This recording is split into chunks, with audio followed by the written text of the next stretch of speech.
कुछ लाओगी या खाली हाथ जाओगी? कम से कम सिरोंज के सेमलखेड़ी गांव में एक बकरी ने इस विकृत बच्चे को जन्म दिया। इस मेमने का मुंह इंसान जैसा लग रहा है। इसे देखने के लिए आसपास के लोग जमा हो गए। अलग तरह का मुंह होने के कारण बकरी भी इस मेमने को दूध नहीं पिला पा रही है। ऐसे में मेमने को सिरिंज की मदद से दूध पिलाया जा रहा है। लक्ष्मण कटियार, दैनिक भास्कर, सिरोंज। तो दोस्तों, आप लोगों ने ये अजीबोगरीब घटना तो अब तक देख ही ली होगी और इस वीडियो में आप देखिए कि किस तरीके से एक बकरी ने एक मेमने को जो जन्म दिया है, उसमें कुछ इंसानी जो अंग भी पाए गए हैं। तो बहुत ही अजीबोगरीब घटना थी, है ना। ये अपने एग्जाम से रिलेटेड नहीं है, बिल्कुल भी एग्जाम से रिलेटेड नहीं है, बट आप लोगों का माइंड जो है थोड़ा सा रिफ्रेश होना चाहिए, तो इसलिए मैं ऐसी न्यूज भी लेके आता रहता हूं, है ना। तो चलिए अपना लेक्चर शुरू करते हैं विदाउट एनी डिले। तो कैसे हैं आप लोग? I hope you are doing well. Welcome to the Adiverse news analysis. Today is 30 November 2022 and we are going to discuss the Hindu newspaper analysis। आज के दिन में हमें शांत नहीं बैठना है, संडे है, लेकिन न्यूज़पेपर को हमें करना है। ओके, काफी इंपॉर्टेंट न्यूज है आज के न्यूज़पेपर के अंदर और आर्टिकल्स भी हैं आज के न्यूज़पेपर के अंदर। इवन साइंस एंड टेक का बहुत अच्छे से पोर्शन है, तो आपको लास्ट तक देखना है इसको। और मैंने बहुत सरप्राइज एलिमेंट्स आज के न्यूज़पेपर में रखा है, आज के एनालिसिस में रखा है। लास्ट तक देखना है, लेक्चर को लाइक करना है, शेयर करना है, कमेंट्स करना है। और अगर आप लोगों ने अभी तक टेलीग्राम ग्रुप ज्वाइन नहीं किया है तो आप वहां पे जाके टेलीग्राम ग्रुप को ज्वाइन कीजिए, जिससे आप इस लेक्चर की पीडीएफ को वहां से डाउनलोड करके रिवीजन कर सकें। चलिए स्टार्ट करते हैं न्यूज़पेपर को। टेलीग्राम की लिंक जो है डिस्क्रिप्शन बॉक्स में दे रखी है और आप टाइप करके भी सीधे सीधे वहां से ज्वाइन कर सकते हैं। चलिए स्टार्ट करते हैं। देखिए, पहले जो न्यूज है हमारी जीएस पेपर नंबर 2 से रिलेटेड है। मैं आपको बताता चलूंगा कि कौन सी न्यूज जो है आपके किस जीएस से रिलेट करती है। तो GS paper number 2 governance topic से रिलेटेड है। MBBS in Hindi lost in transliteration. तो यहां पे क्या बात हो रही है, जैसे कि आप सभी लोगों को पता होगा, मैं आपसे क्वेश्चन पूछता हूं, ये चीज हमने पहले भी डिस्कस की है। एक क्वेश्चन पूछता हूं कि एमबीबीएस का जो पाठ्यक्रम है, जो लेसन्स हैं, सभी जो टीचिंग स्टाइल से, वो सारी चीजें हिंदी में पहली बार किया है। किस स्टेट के अंदर ये चीज हुई है, इंडिया में किस स्टेट ने ये चीज की है? तो आप लोगों को तो पता ही होगा किस स्टेट ने की है। हिंदी भाषा में सबसे पहले किया है एमपी ने। मध्य प्रदेश पहला राज्य ऐसा बन चुका है जिसने जो है बाईलैंग्वेज कर दिया, इंग्लिश तो था ही, साथ में हिंदी को भी इंक्लूड कर लिया है। ओके, तो आपको ये चीजें तो पता होनी चाहिए। ये क्वेश्चन वनडे एग्जामिनेशन के अंदर, एसएससी के अंदर, अगर कोई जो भी प्रिपरेशन बच्चे एसएससी वगैरह की कर रहे हैं तो उनके लिए भी इंपॉर्टेंट हो जाता है ना, करंट अफेयर्स। और कोई भी वनडे एग्जामिनेशन है, अगर आप स्टेट पीसीएस की एग्जाम की तैयारी कर रहे हैं तो वहां पे भी ये यूज हो जाएगा, है ना। तो न्यूज जो रहती वही रहती हैं, उनको अलग अलग तरीके से यूज किया जाना चाहिए और होता है। यहां पे इस आर्टिकल के अंदर हमें यह बताया गया है कि, और ये क्वेश्चन किया गया कि क्या, या अभी तो 3 सब्जेक्ट्स निकले हैं, एनाटॉमी, मेडिकल बायोकेमिस्ट्री और फिजियोलॉजी। ये 3 जो है ब्रांचेस, एक तरीके से 3 सब्जेक्ट जो है फर्स्ट फेज में ट्रांसलिटरेचर हुई है, बुक्स वगैरह इसकी हिंदी में पाठ्यक्रम आया है ना। तो ये आपको याद रखना है, ठीक है। धन्यवाद अमित शाह जी। यहाँ पे ये देखिए पोस्टर में, अब अंग्रेजी का डर हमें नहीं सताएगा, हिंदी माध्यम का विद्यार्थी भी डॉक्टर बन पाएगा। बहुत ही अच्छी बात है, क्या बात क्या बात। तो बाईलैंग्वेज में क्लासेस होंगी, है ना, दोनों हिंदी और इंग्लिश की क्लासेस एक साथ होंगी। अब देखने वाली बात है ये कहां तक और कितना सफल हो पाता है। तो जैसे जैसे इसके ऊपर आर्टिकल्स आते रहेंगे, अपडेट्स आते रहेंगे, मैं आपको बताता रहूंगा, है ना। नेक्स्ट मूव करते हैं विदाउट एनी डिले। और चलिए सबसे पहले स्टार्ट करने से पहले हम एडिटोरियल और आर्टिकल स्कोर पढ़ने से पहले एक छोटी सी न्यूज। अगर आप लोग मुझसे डायरेक्टली कनेक्ट होना चाहते हैं तो आप मुझे इंस्टाग्राम के अंदर फॉलो कर सकते हैं। मेरी आईडी है _प्रकाश द्विवेदी _ तो यहां मुझे आप फॉलो कर सकते हैं। आपकी पर्सनल जो भी क्वेरीज हैं, एग्जाम रिलेटेड कोई भी प्रॉब्लम्स आपको आ रही हैं, सब्जेक्ट्स रिलेटेड कोई भी प्रॉब्लम है, कोचिंग ज्वाइन करना चाहिए नहीं करना चाहिए, कैसे स्टडी करना चाहिए, कोई भी आपको प्रॉब्लम अगर आ रही है किसी भी प्रकार की, मैं आपको यहाँ पे 24 आवर्स जो है यहाँ पे रहूंगा आप लोगों के साथ और यहाँ पे जो है गाइड करता रहूंगा, है ना। तो आप मुझसे यहाँ पे कनेक्ट हो सकते हैं डायरेक्टली और इनडायरेक्टली, मैं आपको चीजों को हेल्प करता रहूंगा। ओके, तो चलिए आगे बढ़ते हैं। Next article which we are going to discuss is related to GS paper number 3 and that is Science and Tech and Health portion. ये आर्टिकल साइंस टेक और हेल्थ पोर्शन से रिलेटेड है और काफी इंपॉर्टेंट आर्टिकल है. Treat diabetes as a serious disease and not as a disorder says doctor. तो doctor यहाँ पे लेके आए हैं और इन्होंने ये बताया कि जो डायबिटीज की जो पेशेंट है, आप लोगों ने देखा होगा कि आपके भी घर के आसपास या आपके घर में ही कोई ना कोई डायबिटीज का पेशेंट मिल ही जाता है, क्योंकि बहुत तेजी से डायबिटीज जो है ये बहुत तेजी से बढ़ रहा है ना. तो एक ये सीरियस डिसीज है, डिसऑर्डर ना माने इसे, ये एक सीरियस डिसीज है. ये न्यूज क्यों आई है? क्योंकि कल क्या है, 14th ऑफ नवंबर. अब कल है 14th ऑफ नवंबर. बताइए कौन सा डे है, कमेंट सेक्शन में बताना है. एक डे तो मैं आपको बता दूंगा जो टेक्निकल है, जो नहीं है वो कल आपको बताना है. मतलब जो सिंपल है, जो जनरली मनाते हैं, बहुत समय से चला आ रहा है, वो आपको बताता है 14 नवंबर को क्या हुआ था और उसके पीछे की हिस्ट्री क्या है. ये आपका होमवर्क है, कमेंट सेक्शन में आपको बताना है 14 नवंबर को कौन सा डे होता है. वैसे तो एक होता है वर्ल्ड डायबिटीज डे, लेकिन इसके अलावा कौन सा डे होता है वो आपको बताना है. तो वर्ल्ड डायबिटीज डे है कल, ये आपको याद रखना है. 14 नवंबर को वर्ल्ड डायबिटीज डे भी होता है. ओके, चलिए. Diabetes need not to fear diseases, but they need to be understand that it is not a simple disorder that can be taken lightly.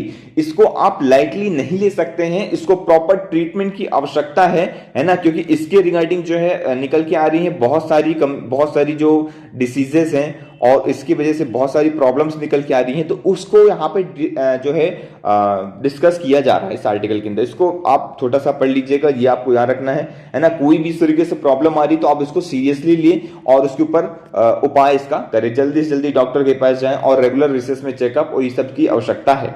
चलिए, नेक्स्ट आर्टिकल है विज़जेट लॉन्चेस एयर एम्बुलेंस. बहुत अच्छी खबर है आप लोगों के लिए. ये देखिए, इस तरीके का एयर एम्बुलेंस होता है, छोटा सा हेलीपैड टाइप का रहता है, हेलीकॉप्टर टाइप का रहता है और ये एम्बुलेंस रहता है ना.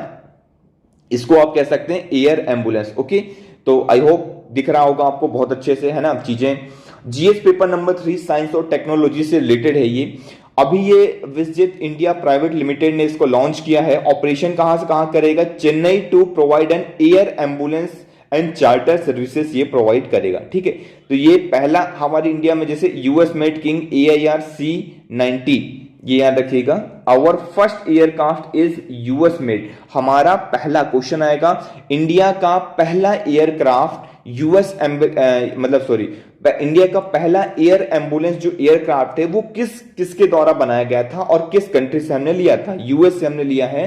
किंग एयर C90 इसका नाम है. क्या नाम है? King air C90. क्वेश्चन आ सकता है, क्या क्वेश्चन आएगा? क्वेश्चन ऐसे भी पूछा जा सकता है कि किंग एयर C90 किस चीज से रिलेटेड है? ये क्या ये एक एयर एम्बुलेंस है या एक फाइटर जेट है या ये एक तरीके एयर एम्बुलेंस है या कुछ भी इस तरीके से आपको ये ड्रोन है? ये 3-4 ऑप्शन में दे देंगे, फिर आपको बताना रहेगा कि ये क्या है. सिंपल सा क्वेश्चन है, सिंपल सी चीजें हैं. आपको आई होप चीजें क्लियर हो रही होंगी, है ना. तो कार्डिक डिसीजेस हो जाती हैं, जैसे कि कोई भी प्रॉब्लम हो गई तो एक बहुत अच्छी एक पॉजिटिव न्यूज है ना. ऐसी भी न्यूज हम कोशिश करेंगे कि मतलब भगवान करे कि ऐसी न्यूज ज्यादा आती रहे, पॉजिटिव न्यूज, है ना. चलिए, next article which we are going to discuss is related to GS paper 2 IR international relation से रिलेटेड ये आर्टिकल है. काफी इंपॉर्टेंट आर्टिकल हो जाता है आपके एग्जामिनेशन पर्सपेक्टिव से. अब इसमें क्या है, सबसे पहले आपको बताना है, क्या बताना है? G20 के अंदर कितने मेंबर हैं? 20 मेंबर्स हैं, है ना. नाम ही 20 दिख रहा है. कौन कौन से मेंबर हैं ये आपको बताना है. चलिए, हिंट के लिए मैं आपको दे देता हूं. G7 इसके अंदर है प्लस रशिया, ये तो इसका पार्ट है. अब ये भी एक याद रखिएगा कि G20 बहुत बड़ा एक ग्रुप है और बहुत इंपॉर्टेंट ग्रुप है. इंपॉर्टेंट क्यों है? क्योंकि वर्ल्ड की सबसे 75% इकोनॉमी G20 की इकोनॉमी कह सकते हो आप. G20 में जितने भी कंट्रीज हैं, अगर उन कंट्रीज को ले लिया जाए तो मोर देन 75% इकोनॉमी जो है वर्ल्ड की कवर हो जाती है G20 के अंदर. और एक ऐसा भी कह सकते हैं कि सारे डेवलप कंट्रीज और आने वाले इमर्जिंग इकोनॉमी भी G20 के अंदर हैं. तो काफी इंपॉर्टेंट ये जो है G20 आप लोगों के लिए ऑर्गेनाइजेशन हो जाता है.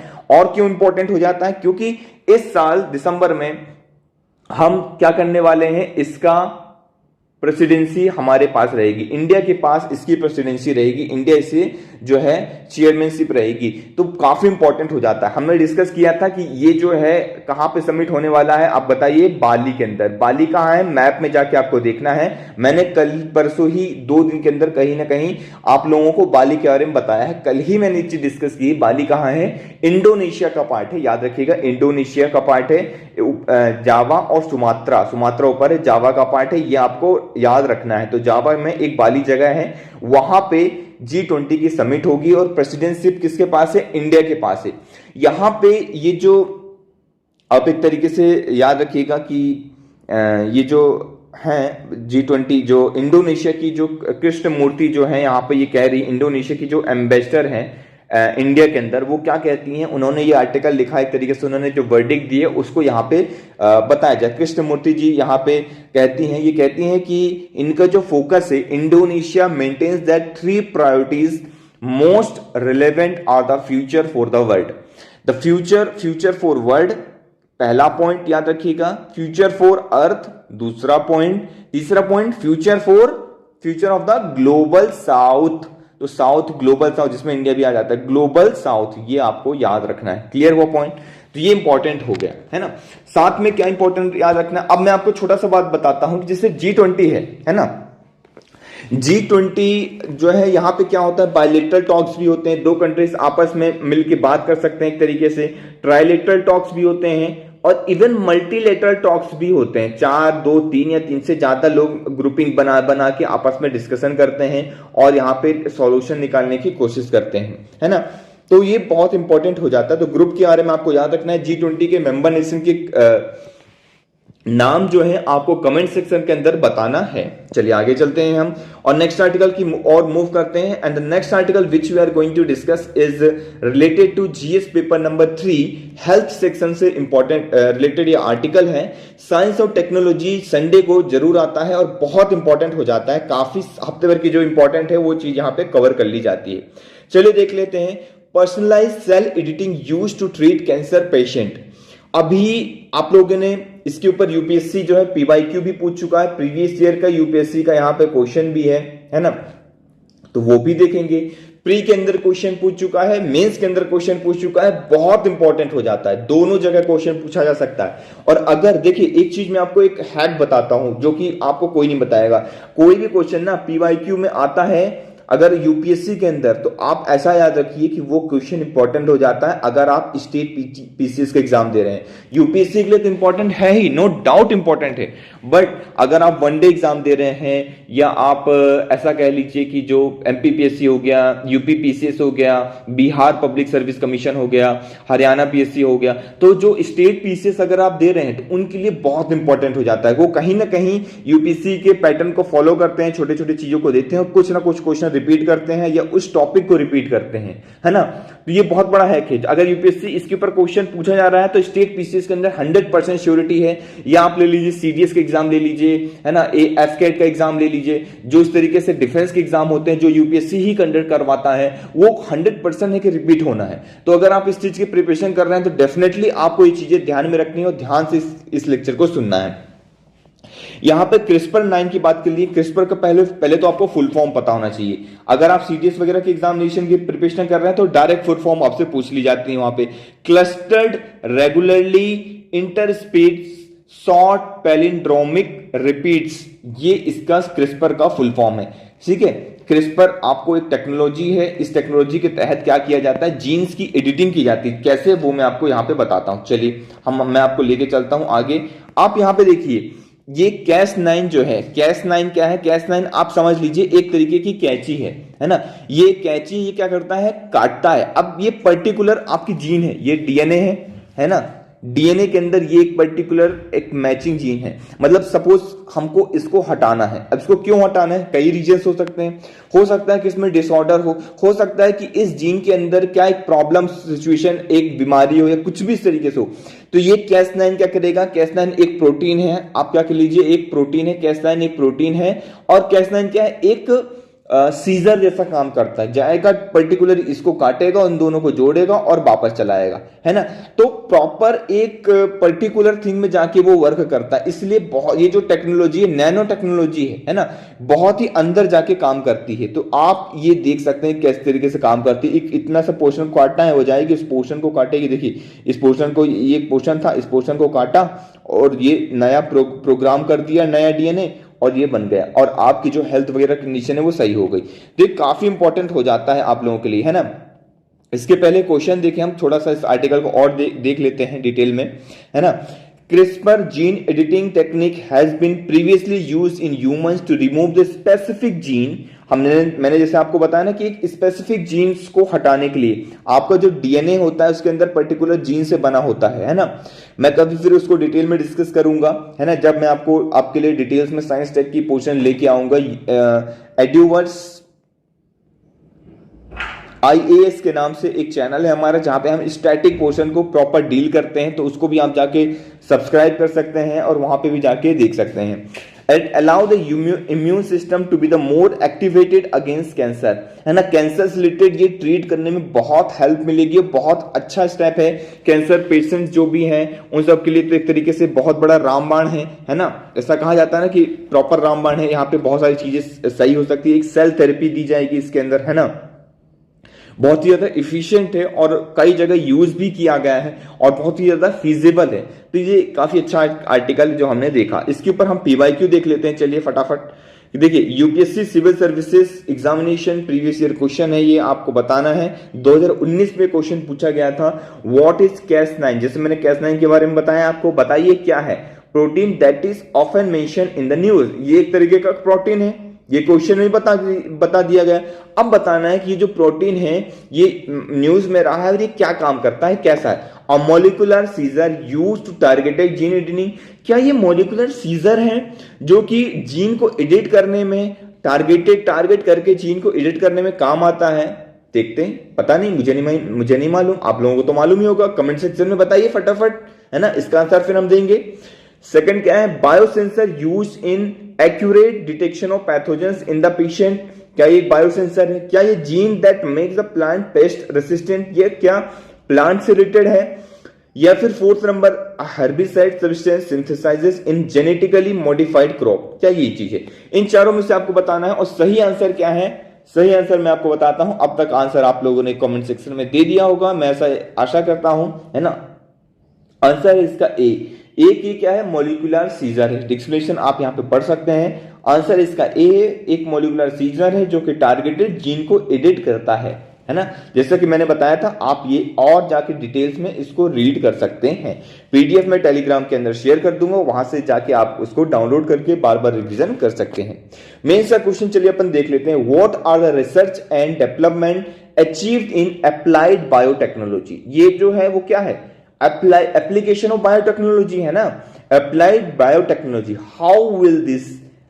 how will these achievements help in uplift the poorer section of the society, कैसे ये जो टेक्नोलॉजी है जो गरीब दर्जे के लोग हैं, पुअर सेक्शन ऑफ सोसाइटीज हैं, उनको ऊपर लेके आएगी, उनको हेल्प करेगी, ये आपको बताना है। ये क्वेश्चन का आंसर आपको देना है। ये यूपीएससी 2021 मेंस के अंदर पूछा गया क्वेश्चन है, इसलिए इंपॉर्टेंट हो जाता है, ठीक है। तो नेक्स्ट आर्टिकल की ओर अब हम मूव करते हैं। And the next article which we are going to discuss, देखिए छोटे छोटे आर्टिकल्स हैं, जैसे कि टेम्परेचर बढ़ने की वजह से ग्रीनलैंड आइस स्ट्रीम काफी ज्यादा लॉस हो रहा है 15.5 mm 2021 में, तो इसको जस्ट जाके आपको रीड करना है। सेकंड, जैसे लैंड यूज चेंजेस हो चुका है, ड्राइवर ऑफ बायोडाइवर्सिटी काफी ज्यादा लॉस हो रहा है ना।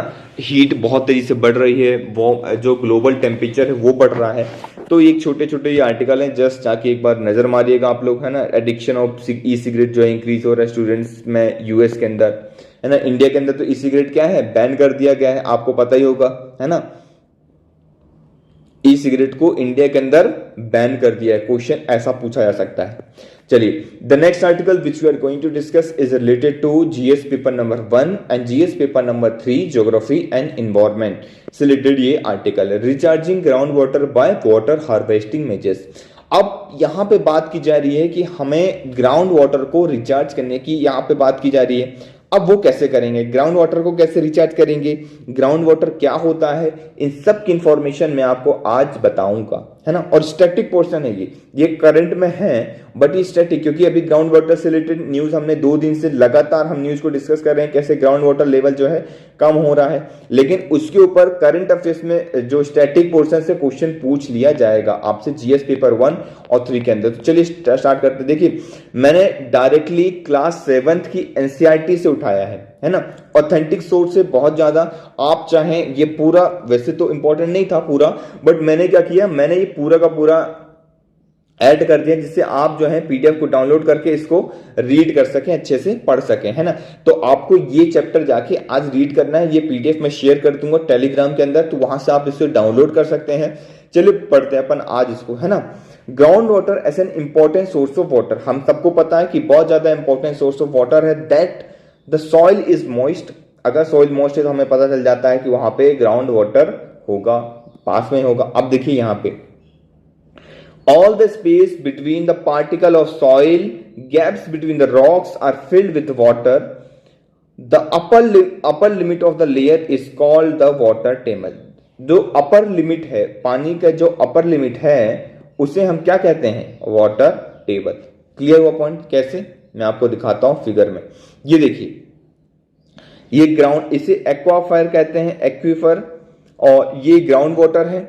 इसका जो ऊपर वाला लिमिट है, मतलब ये हो गया वाटर टेबल। जो अपर लिमिट है जहां से रिचार्ज, जैसे या क्रैक्स होंगे सपोज, है ना, ये क्रैक, इसके थ्रू पानी आया और पानी गिरा और ये देखिए जम जाता है इस तरीके से। स्ट्रीम लेक वगैरह होगा, लेक के थ्रू पानी पहुंच गया, या जो आपके जो रॉक्स वगैरह इसमें क्रैक मिल गया, उस क्रैक से पानी अंदर घुस जाता है। तो ये जो पानी है इसे हम क्या कहते हैं, वाटर टेबल।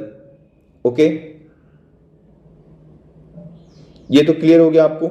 और इसके नीचे जो एक्चुअल पानी भरा हुआ है इसे एक्वीफर और ग्राउंड वाटर कहते हैं। क्लियर हो गया पॉइंट्स आपको। चलिए अब देखिए यहाँ पे कई जगह पे, छोटे से जगह पे मिल जाता है पानी, कहीं पे बहुत ज्यादा नीचे खोदना पड़ता है तब जाके पानी मिलता है ना। जहां पे पानी नहीं मिलता वहां पे क्या होता है, पानी, वाटर लेवल क्या होता है, बताइए, वाटर टेबल क्या होता है, नीचे रहता है ना। उसी की बात की जा रही है। यहां पे पढ़िए आप, the rain water and the water from other sources as river, pond, sleep to the soil fills the empty space of the crack deep joint ground, जो मैंने अभी बात की।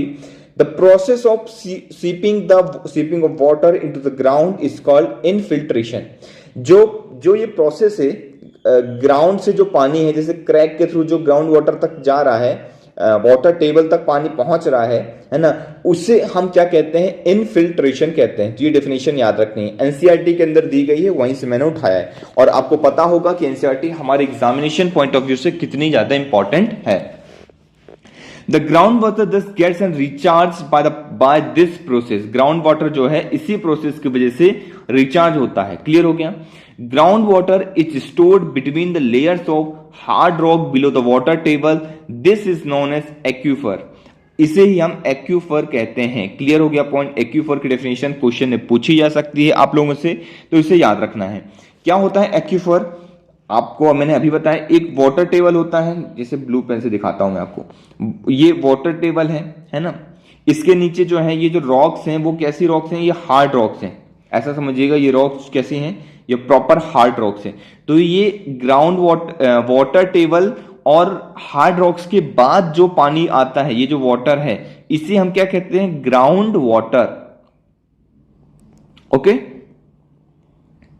अब यही जो ग्राउंड वाटर है, a place of groundwater stored between the layer of hard rock below the water table, this known is aquifer. इसे ही हम एक्यूफर कहते हैं। Water in the aquifer can be usually pumped out with the help of tube well और hand pump की वजह से जो आप पानी निकालते हैं वो कहां से निकलता है, एक्यूफर से निकलता है। क्लियर हो गया पॉइंट, है ना। आप ध्यान से इस पिक्चर को देखिएगा, बहुत इजीली एक्सप्लेन किया गया है चीजें। तो एनसीईआरटी तो आपको पढ़ना ही है ना। तो ये आपको कैसा लगा इनोवेशन हमारा, कि हम एनसीईआरटी और डायरेक्ट जो इंपॉर्टेंट सोर्स है वहीं से मैं आपको पढ़ा रहा हूं, है ना। ये भी आपका करंट के साथ साथ स्टैटिक भी कवर हो रहा है ना। तो ये आपको याद रखना है। अब यहाँ पे डिप्लीशन ऑफ वाटर टेबल, जो वाटर टेबल डिप्लीट हो रहे हैं, नीचे जा रहे हैं, उसके क्या क्या रीजंस हो सकते हैं। कुछ रीजंस यहाँ पे बताए हैं, आप एक बार इसे रीड करिएगा। मैं आपको जस्ट ओवरव्यू दे देता हूँ। इंक्रीज इन पॉपुलेशन इंक्रीज बढ़ेगी, वाटर की जो स्कैरसिटी ज़्यादा बढ़ जाएगी, है ना, कमी होने लग जाएगी। इंडस्ट्रीज बढ़ेंगी, पानी का यूजेस बढ़ेगा, पानी फिर कम नीचे जाएगा, पानी खींचा जाएगा बार बार। एग्रीकल्चरल एक्टिविटीज होंगी तो वहां पे बहुत ज्यादा पानी की कमी आ जाएगी। जैसे कि हमने देखा था कि हरियाणा, पंजाब रीजन्स में जैसे ग्रीन रेवोल्यूशन जब आया था उस समय पे काफी ज्यादा सिंचाई और वाटर ट्यूबवेल इन सब का यूज किया गया, जिसकी वजह से क्या हुआ, जिसकी वजह से वाटर टेबल वहां पर कितना ज्यादा नीचे चला गया, है ना। स्कैंटी रेनफॉल, पानी जब पानी बहुत ज्यादा कम गिरता है, is another factor that may deplete the water table. ये एक अलग सा फैक्टर है जो कि पानी को नीचे करता है, वाटर टेबल जिसकी वजह से कम जाता है। और क्या रीजन हो सकते हैं, एक इनडायरेक्टली रीजन हो सकते हैं, deforestation, decrease in the effective area of seepage of water, है ना, सीपेज ऑफ वाटर का इफेक्टिव एरिया कम होना। अब जैसे आपको ये कैसे एरिया कम होगा, सपोज जैसे कि अर्बनाइजेशन बढ़ रहा है। अब अर्बनाइजेशन बढ़ने की वजह से क्या हो रहा है, जैसे ये घर है, ये प्रॉपर बिल्डिंग है ना, ये घर है, अर्बनाइजेशन बढ़ रहा है, सीमेंटेड रोड हो चुकी है, पानी क्या हो रहा है, पानी जा ही नहीं पा रहा है ग्राउंड वाटर में, पहुंच ही नहीं पा रहा है, वो बहता चला जा रहा है, नाले में भर जा रहा है, नाले के थ्रू कहीं और जा रहा है, बाढ़ आ जा रही है, इसकी वजह से फ्लड्स तेजी से आ रही है ना। तो अर्बनाइजेशन भी एक बहुत बड़ा प्रॉब्लम है। सीमेंटेड रोड हो चुकी है, कहीं पे पानी, कहीं भी क्रैक्स जो है, एक तरीके से पानी जो है, मिट्टी बची ही नहीं जिससे पानी जो है प्रॉपर तरीके से अंदर जा सके, है ना, फिल्ट्रेट हो सके। तो ये एक बहुत बड़ा रीजन है जो अपने आंसर में लिख सकते हैं। अब ये डिटेल में आप देख सकते हैं, increase in population, increase industries वगैरह, एग्रीकल्चर एक्टिविटीज कैसे रोल प्ले करती है ना। फिर डिस्ट्रीब्यूशन ऑफ वाटर, ठीक है, वाटर का मैनेजमेंट कैसे होता है। आप यहाँ पे देखेंगे कि एनुअल रेनफॉल जो है कहाँ कहाँ कितनी है। जैसे अब नॉर्थ ईस्ट में तो काफी ज्यादा एनुअल रेनफॉल है, मोर देन 400 सेंटीमीटर की रेनफॉल भी देखी गई है यहाँ पे, है ना। लेकिन यहाँ बीच एरियाज में काफी ज्यादा कम है, यहाँ पे कम है, यहाँ पे कम है ना। तो ये रेनफॉल का ग्राफ है, मतलब एक तरीके से मैप है, आप मैप को देख सकते हैं, है ना, डिटेल्स में इसको जा सकते हैं। ओके, तो रेन वाटर हार्वेस्टिंग वगैरह हमें करने की आवश्यकता है, और जिसकी वजह से हम ग्राउंड वाटर को डिप्लीट होने से बचा सकते हैं। रेन वाटर हार्वेस्टिंग क्या है, आप सभी लोगों को अच्छे से पता होगा। मैं आप अगर नहीं पता है तो बता देता हूं कि जैसे सपोज ये हमारा क्या है, घर है ना, ये घर है। अब इस घर में अच्छे से बनाता हूं मैं, जैसे आप लोगों को लगे कि यार घर है सर, आप बोलेंगे यार सर इसमें तो खिड़की दरवाजे आपने बनाए नहीं। चलिए आप लोगों के लिए मैं खिड़की दरवाजे भी बना देता हूं, है ना। ये बना दिया मैंने आप लोगों के लिए, चलो एक छोटी सी खिड़की और बना देते हैं, ये बना दी। ओके, ये आपका घर हो गया। अब आप ध्यान से देखेंगे तो आपके घर में ये एक छत है ना। अब छत में क्या होता है, अगर आप प्रॉपर तरीके से रेन वाटर को हार्वेस्ट करें, मतलब जैसे पानी आ रहा है ना, तो पानी जब गिरेगा वो पानी, वैसे तो अब मैंने बताया ना कि जमीन तो बची नहीं, है ना, सूखी जमीन सीमेंटेड हो चुकी है, तो पानी सोख ही नहीं पाता है। तो इस पानी को क्या कीजिए, आप छत पे कलेक्ट कीजिए अपने, और पाइप के थ्रू, ये पाइप के थ्रू क्या चला गया, ये सपोज ये देखिए पाइप के थ्रू आप ग्राउंड वाटर में, यहाँ पे कुआं होगा या ग्राउंड वाटर में ऐसे, या तो आप कुएं में कर दीजिए अगर आप गांव वगैरह में है, या नहीं है तो आप क्या कर दीजिए ग्राउंड वाटर में इसको डायरेक्टली छोड़ सकते हैं। तो ये एक प्रोसेस है। या फिर दूसरा एक ये प्रोसेस हो गया, या फिर इस पानी का आप अपने day to day activities life में नॉर्मल यूजेस कर सकते हैं। आप टंकी यहाँ पे बना सकते हैं, बड़ी सी नीचे टंकी बना सकते हैं, है ना। सपोज आप यहाँ पे लेके ग्राउंड वाटर में एक बहुत बड़ी टंकी बना लीजिए आप, है ना, और उसको पानी को बचा के रख लीजिए। तो बरसात में इस तरीके से पानी को बचाया जा सकता है, और इस तरीके से वाटर की स्कैरसिटी को कम किया जा सकता है। तो आई होप आज आपको रेन वाटर हार्वेस्टिंग भी समझ में आ गया होगा। ओके, जब रेन वाटर को क्या करना है, हार्वेस्ट करना है। क्लियर है ना, तो ये चीज आपको क्लियर हो गई होंगी। चलिए अब हम चलते हैं हमारे नेक्स्ट आर्टिकल की ओर। और मैंने आपको जैसे ये सारी चीजें बताई है ना, आप यहाँ पे भी देख सकते हैं, ये एक प्रॉपर एक की वाटर टेबल, ये रिवर है, पानी जा रहा है। एक्यूफर इसको कहते हैं, जो ग्राउंड वाटर होता है हमारा, ठीक है। अनसेचुरेटेड जोन है ये एक्यूक्लूड है, स्प्रिंग है, रिस्ट वाटर टेबल है। जस्ट एक बार नजर मारना है आपको, है ना। चलिए नेक्स्ट आर्टिकल की ओर मूव करते हैं। And the next article which we are going to discuss is related to GS paper number 3 और हेल्थ टॉपिक से रिलेटेड आर्टिकल है। Can vaccine distribute be made fair?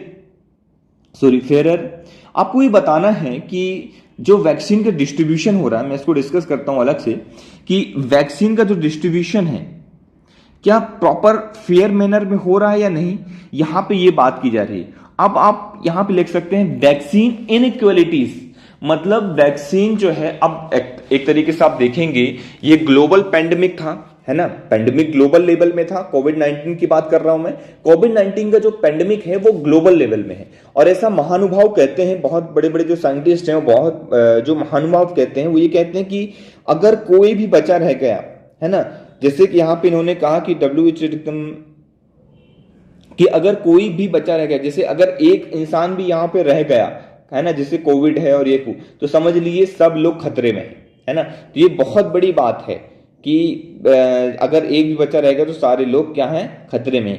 तो आवश्यकता है कि सभी को प्रॉपर तरीके से वैक्सीनेशन की आवश्यकता है और यहां पे दी जानी चाहिए। यहां पे बात की जा रही है कि इस पूरे आर्टिकल का क्रक्स बता रहा हूं मैं कि अगर आप देखेंगे जो हाई इनकम कंट्रीज हैं, जिनके पास हाई इनकम कंट्रीज हैं, वहां पे 4 में से हर 3 आदमी को कोविड का पहला डोज तो पहले ही लग गया था, बहुत स्टार्टिंग में ही लग गया है ना। तो ये WHO की रिपोर्ट है, UNDP और WHO की रिपोर्ट के अनुसार ये सारी चीजें मैं बात कर रहा हूं। ऑक्सफोर्ड यूनिवर्सिटी की रिपोर्ट हो गया, WHO, United Nation development programme, है ना, इन सब के अनुसार ये सारी चीजें यहाँ पे बताई जा रही हैं। फिर यहाँ पे बताया जा रहा है कि क्या what is vaccine equity. Vaccine equity क्या है, देखिए यहां बताया गया है, with the risk of new variant still around it is imperative says WHO that inadequate quantities of COVID-19 vaccine are available to countries across the world। जो poorer country, वहां पे वैक्सीन की मात्रा बहुत ज्यादा कम है। अब उसकी वजह से क्या होगा, उसकी वजह से ये जो न्यू वेरिएंट आ रहे वो फिर तेजी से फैलेंगे और ये फिर ये तेजी से चलेगा। तो अभी जरूरत है कि हम सब लोग जो है यहाँ पे मिलके काम करें और इस सब में वैक्सीन को इक्विटी करने की कोशिश करें। इक्विटी मतलब बराबर, एक तरीके से इक्वलिटी की बात कर रहे हैं यहाँ पे। ऐसा नहीं होना चाहिए कि जो अमीर देश है वहां पे प्रॉपर बढ़ गई हो वैक्सीन, है ना, हर को डोज लग गया हो, लेकिन जो गरीब देश हो बेचारे वो कर ही नहीं पा रहे हैं, वहां पे वैक्सीन लगे नहीं, वहां पे कोविड का वेरिएंट चल रहा है, वहां के लोग मर रहे हैं। फिर अल्टीमेटली उससे क्या होगा, अल्टीमेटली वो चीज फिर कहीं ना कहीं तरीके से फैल जाएगा। जैसे ये चाइना के अंदर स्टार्ट हुआ, लेकिन फैल के कहां कहां आ गया, पूरे वर्ल्ड में चला गया। तो आप ये मत समझिए कि अगर आपने वैक्सीन लगवा ली है तो आप सुरक्षित हैं, है ना।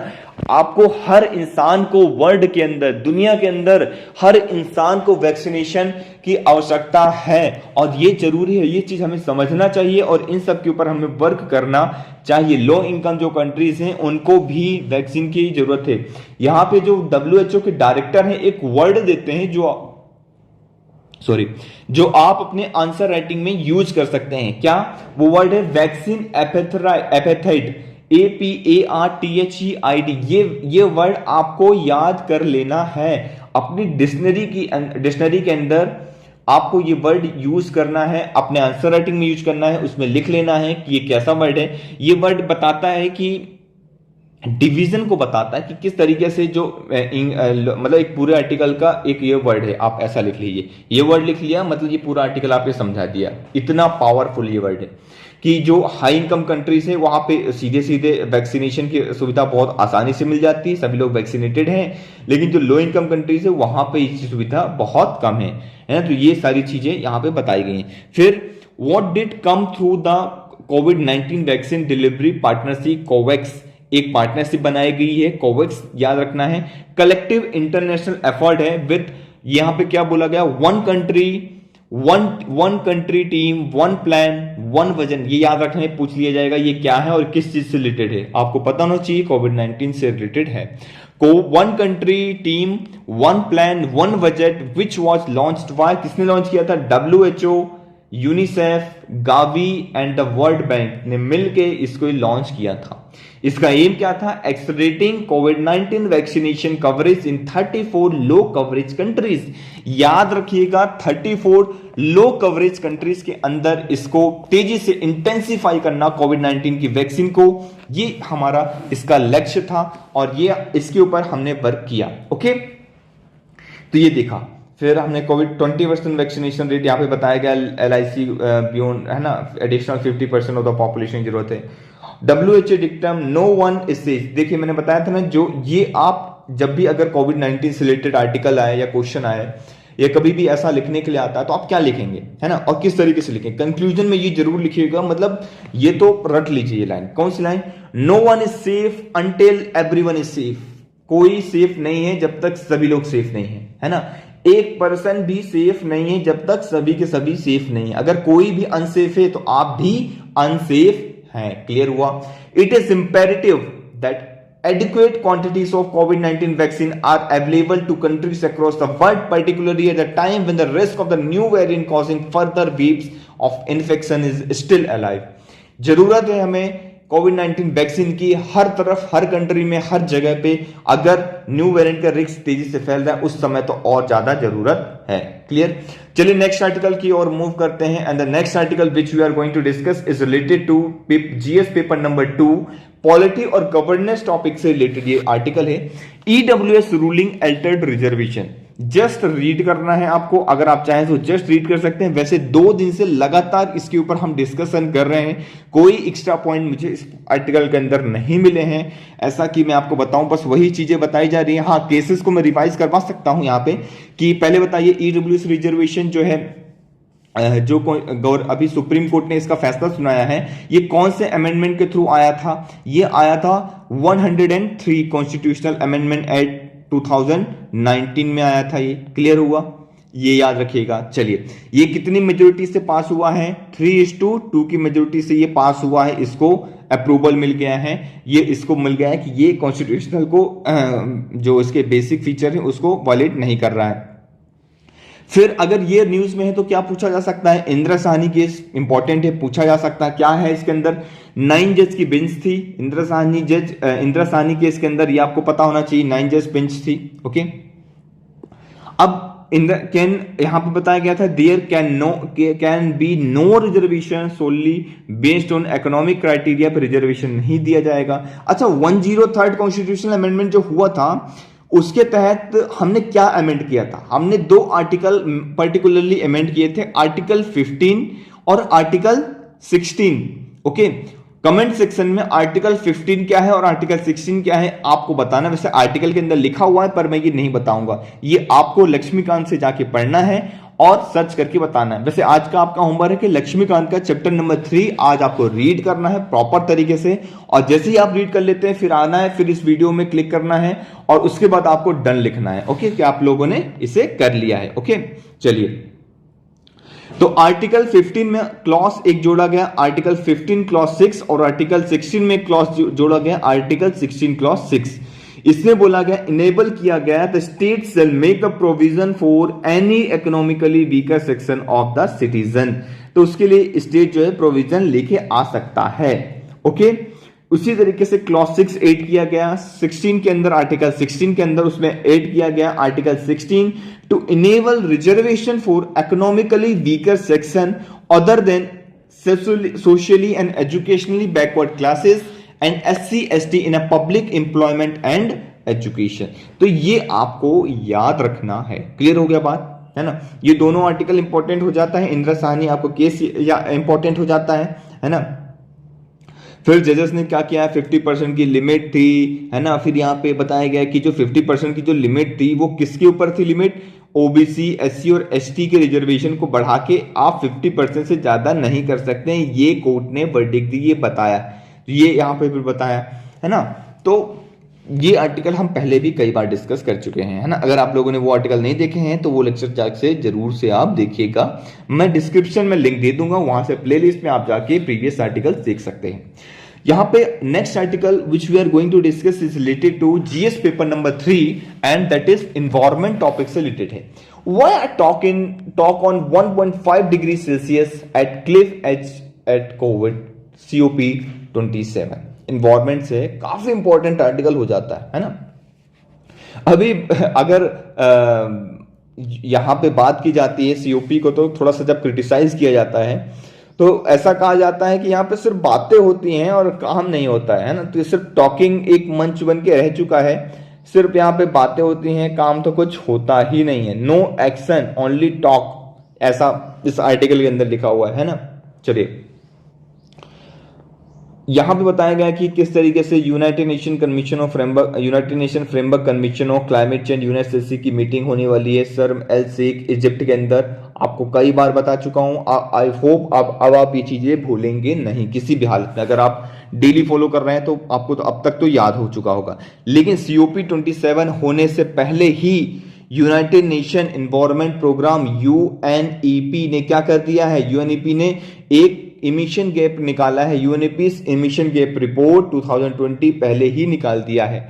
उसके अंदर बताया गया है, उसके अंदर क्या बताया गया है, उसके अंदर बताया गया है कि अगर आप लोग नेशनली डिटरमाइंड कंट्रीब्यूशन NDC जो इंडिया है या बाकी कंट्रीज हैं, अगर आप इसको वॉलेंट्री जो आपने प्लेज किया था, अगर आप इसको पेरिस पैक्ट के तहत अगर आप इसको फॉलो भी कर लेते हैं, नेट जीरो इमिशन को और सारी इंप्लीमेंट भी कर लेते हैं, तो भी ग्लोबल वार्मिंग जो है प्रोजेक्ट हो रहा है rise temperature 1.8 degree Celsius with 66% of probability के साथ। ओके, तो ये इतना तो होगा ही होगा। तो ये एक इंपॉर्टेंट बात है जो आपको याद रखना है।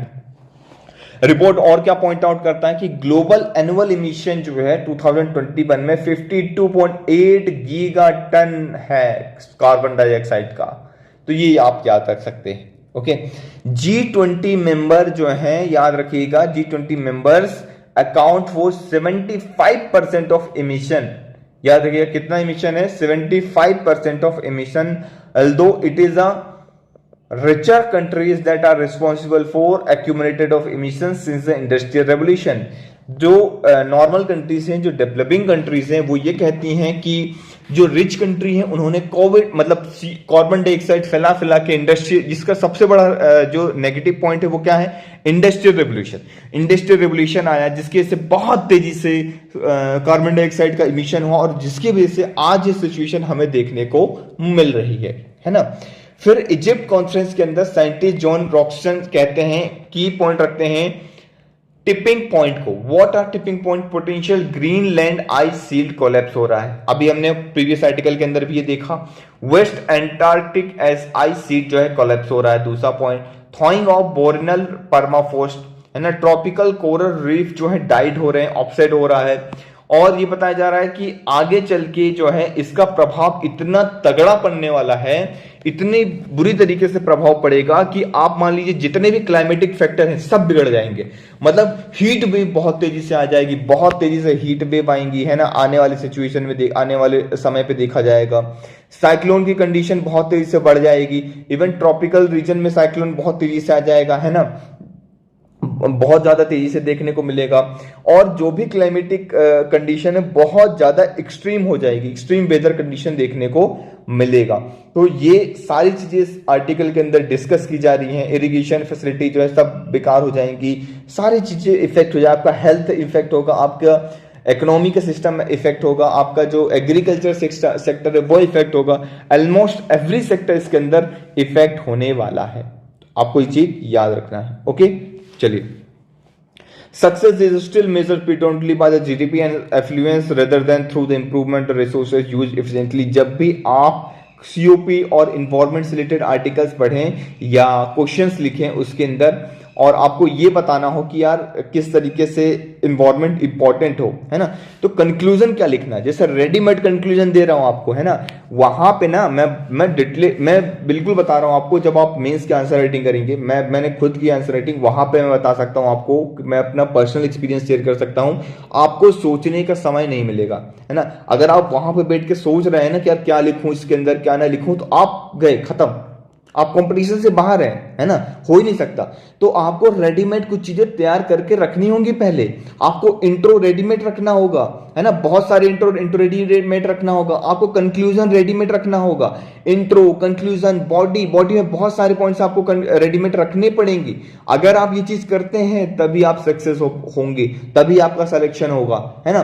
तो ये रेडीमेड कंक्लूजन है जो आपको अपने आंसर राइटिंग में पुट कर लेना है, नोट्स के अंदर नोट डाउन करके रख लेना है, जिससे आप इसमें जो है लिख सके। क्या है? Success is still measured. जो अभी आज हम सक्सेस कैसे मेजर करते हैं, कोई जिसके पास बहुत पैसा आ गया है ना, बहुत नेम मिल गया, बहुत फेम आ गया, मतलब वो बंदा सक्सेस है? नहीं, ऐसा नहीं है।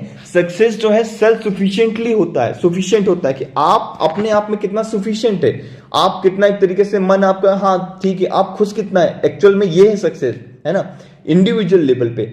और अगर आप कंट्री लेवल में मैं बात करता हूं तो सक्सेस क्या है, कैसे मानते यार हमारी जीडीपी तो नहीं हो गई मतलब हम सक्सेस हैं, है ना, ऐसा नहीं है। इंपॉर्टेंट क्या है, आज हमें ध्यान देने की आवश्यकता है कि जीडीपी मेजर करना is not all about the success, okay. Improvement of resources efficiently, advancing of human wellbeing, आपके जो कंट्री में लोग रह रहे हैं वो कैसे उनकी हैप्पीनेस इंडेक्स कैसी है, वो खुश है कि नहीं है, सुसाइड रेट ज्यादा तो नहीं बढ़ रहे हैं, मेंटल जो इलनेस है वो ज्यादा तो नहीं बढ़ रही है ना, या वो कम है, वो कितने, क्राइम रेट कैसा है। सिर्फ जीडीपी के हो जाने से सक्सेस नहीं हो जाती ना कोई कंट्री, ये नहीं बोल सकते कि जीडीपी बहुत ज्यादा है तो वो सक्सेस है ना। वहां पे रेप के केसेस कितने हो रहे हैं ये सब देखने होंगे, क्राइम रेट कैसा है, ये सारी इन्वायरमेंटल कंडीशन कैसी है, लोग कैसे रह रहे हैं, लोग कैसे, ब्रदरहुड कैसा है, फ्रेटर्निटी कैसी है, इक्वलिटी है कि नहीं है, लॉस मिले, लोगों को अधिकार मिला है कि नहीं मिला है, ये सारे पॉइंट्स इंपॉर्टेंट हो जाते हैं, सबको हमें कंसीडर करने की आवश्यकता है, ठीक है। Advancing the human wellbeing with the biosphere constraint करके रखा है हम लोगों ने, इन सबको हम ध्यान ही नहीं देते हैं, है ना, मतलब इन्वायरमेंट तो जाए भाड़ में, कोई मतलब ही नहीं है इन्वायरमेंट से। तो इस तरीके से चीजें करके रखी हैं। और जैसे अभी आज देखिए फ्यूचर में सारी चीजें होंगी, नो डाउट, लोगों की आंखें तो खुलेंगी, पर अभी तो नहीं खुल रही हैं। अभी आवश्यकता है कि हम इसके ऊपर प्रॉपर काम करें। आपको मैं इतना कह सकता हूं कि अगर आप मेरे ये लेक्चर सुन रहे हैं अभी तक, अगर आप लेक्चर में बने हुए हैं, तो आप लोग छोटे छोटे काम कर सकते हैं अपने आसपास, है ना, चीजों को सुधारिए, देखिए, लोगों को अवेयर कीजिए, लोगों को एजुकेट कीजिए, जितना एजुकेट आप कर सकते हैं आप लोगों को एजुकेट कीजिए, है ना। हमारा काम क्या है, हम ज्यादातर लोगों को एजुकेट करें, उन लोगों को, तो education is not all about the information देना एजुकेशन नहीं होता है, सही तरीके से चीजों को सीखना, एथिकल पॉइंट ऑफ व्यू से क्या सही है क्या गलत है, कैसे लाइफ को जीना, ये इंपॉर्टेंट होता है ना। तो life is all about the education, अगर सही एजुकेशन है तो सही लाइफ चलेगी। नो फैक्ट, एजुकेशन कभी भी व्यथा नहीं जा सकती है, व्यर्थ नहीं जा सकती है ना, ये चीज आपको याद रखना है। और बिल्कुल पढ़ते रहिए, निरंतर प्रयास कीजिए, लोगों को और एजुकेट कीजिए, अपने चारों ओर पॉजिटिविटी फैलाइए और पॉजिटिव रहिए, मोटिवेटेड रहिए, है ना, और निरंतर प्रयास करते रहिए, सक्सेस जरूर आपके कदम चूमेगी, है ना। मैं आशा करता हूं आप सभी लोग सक्सेस हों। तब तक के लिए thank you very much for the discussion. आज हम इसी टॉपिक को खत्म करते हैं, कल फिर एक नई शुरुआत के साथ हम लोग मिलेंगे, नई एनर्जी के साथ। तब तक आपको बिल्कुल मेहनत करते रहना है। So thank you very much for the discussion.